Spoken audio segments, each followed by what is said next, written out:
नमस्कार। मंडला जिले के चुनाव के जो रिजल्ट थे, जो परिणाम थे, वो लगभग सामने आ चुके हैं। एक बार पुनः जैसा कि पहले था, कांग्रेस ने बिछिया और निवास में विजयश्री हासिल की है और वहीं महिला नेत्री को जो खड़ा किया था मंडला में संपतिया उइके जी को, उन्होंने विजयश्री हासिल की है। कांग्रेस के डॉक्टर अशोक मरसकोले को हराया है।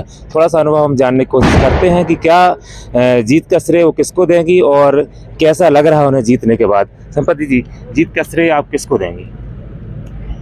प्रभु श्री राम को, एक एक जनता जनार्दन को, एक एक कार्यकर्ताओं को और हमारी भारतीय जनता पार्टी की सरकार ने, चाहे केंद्र में हो या प्रदेश में हो, जिस तरीक़े से जन कल्याण योजनाएं बनाई, उन योजनाओं को हम आप सब लोगों के सहयोग से नीचे स्तर तक उतारे, जिसके कारण से जनता ने कांग्रेस और भाजपा में फर्क समझ में आया और भारतीय जनता पार्टी को अपार बहुमत से विजयश्री दिलाया।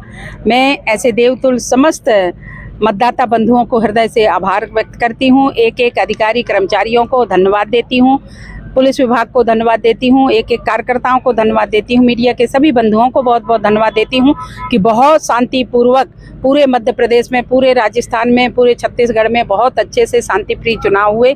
उसके लिए आदरणीय प्रधानमंत्री नरेंद्र मोदी जी को भी दिल से आभार व्यक्त करती हूँ। हमने मतदान के पूर्व भी आपसे एक बार चर्चा की थी। आपने बताया था कि मुख्यमंत्री द्वारा जो योजनाएं चलाई जा रही, खासतौर से जो लाडली बहना योजना का जो असर हुआ है मध्य प्रदेश में, आपको भी ज्ञात होगा कि लगभग 165 सीटों पर भारतीय जनता पार्टी आगे या फिर जीतती हुई दिखाई दे रही है।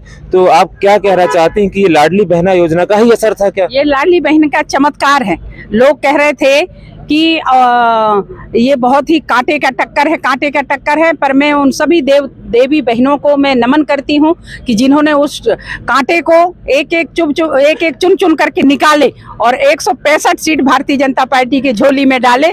ऐसी मैं सब बहनों को हृदय से बहुत बहुत धन्यवाद देती हूँ और ये चमत्कार है लाडली बहना का। मैं हृदय से यशस्वी मुख्यमंत्री जी को भी हृदय से बहुत बहुत धन्यवाद देती हूँ कि उन्होंने ये योजनाओं को चालू किया और महिलाओं का सम्मान दिया। और सिर्फ सम्मान ही नहीं, आज चाहे वो त्रिस्तरीय पंचायती राज में हो 50% आरक्षण है, आज चाहे वो केंद्र में हो, लोकसभा विधानसभा में हो, माननीय प्रधानमंत्री जी ने आरक्षण दिया।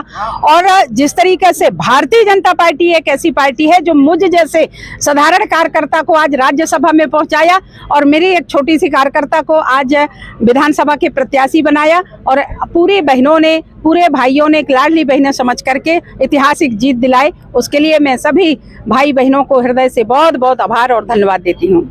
क्या कमी रह गई थोड़ी सी कि बिछिया और निवास, जहां निवास में उसकी विशेष बात करते हैं, जहां फग्गन सिंह कुलस्ते जी सांसद महोदय खड़े हुए थे और वो हार गए?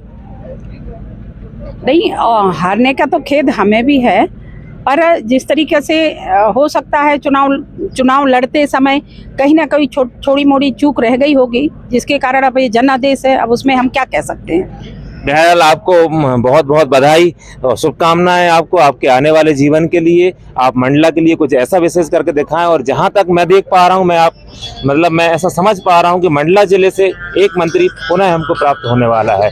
ये थी हमारे साथ संपतिया उइके जी। मैं दीपक जाट, जबलपुर दर्पण के लिए। नमस्कार।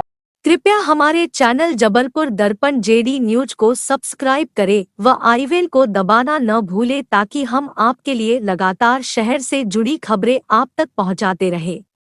धन्यवाद।